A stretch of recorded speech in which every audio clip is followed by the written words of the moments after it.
You're listening to 4 Things to Know, a WCCO daily news podcast. Today is Thursday, July 16th. I'm Heather Brown in for Maria and Johnny today. Thanks for watching and listening to 4 Things to Know today. One step outside and you can tell the air quality is not good. This as wildfires continue to send dangerous smoke across Minnesota and Wisconsin. And it is official. This is the worst air quality ever recorded in the Twin Cities. That's according to the Minnesota Pollution Control Agency. Smoke from our northern wildfires has been hanging heavy around the metro since yesterday.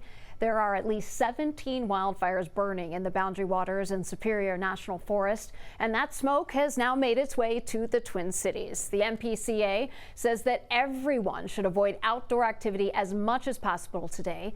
Dr. Beth Stegora with Hennepin Healthcare says that the combination of extreme heat and poor air puts extra stress on the body and can worsen asthma or other heart and lung conditions. Then on the other side with the air quality, so we see heat causing poor air quality. So heat will heat up some of the air pollution and create ozone.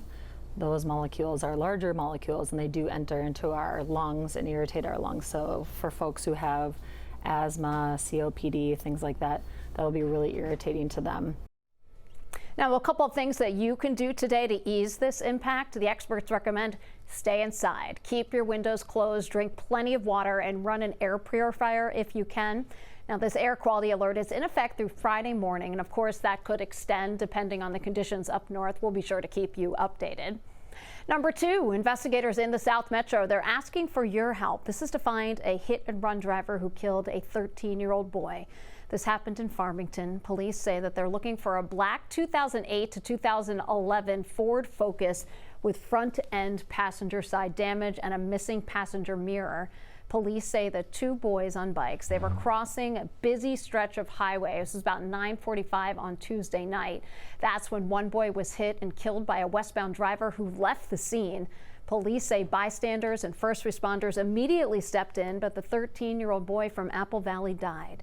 Stephanie Colesrud-Rich, she's a nurse who works in the area, told us that her coworkers are often worried about driving through this intersection. Staff have expressed concerns that they just don't feel safe, especially leaving work during rush hour times. It's just sad because we've brought it up to the county. A spokesperson for Dakota County said that they offer their sincere condolences to the family, adding that the county values safety above all and will review crash information when it becomes available. Number 3, your third thing to know today, the acting Attorney General Todd Blanche, he'll be back on Capitol Hill, this after facing nearly 5 hours of questions at his confirmation hearing.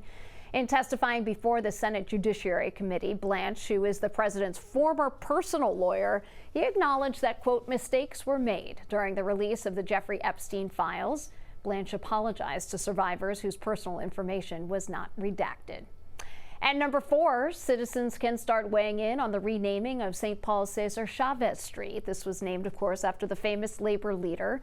But recently, sexual assault allegations have clouded his legacy, prompting renaming efforts across the country.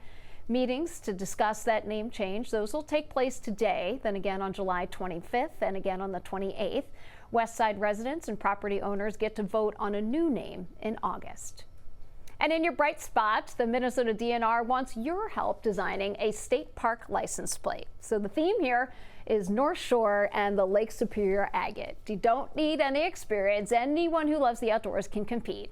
The DNR is accepting art entries on their website. This goes from September 15th through October 31st. 3 finalists will be chosen in November before Minnesotans get to vote on their favorite.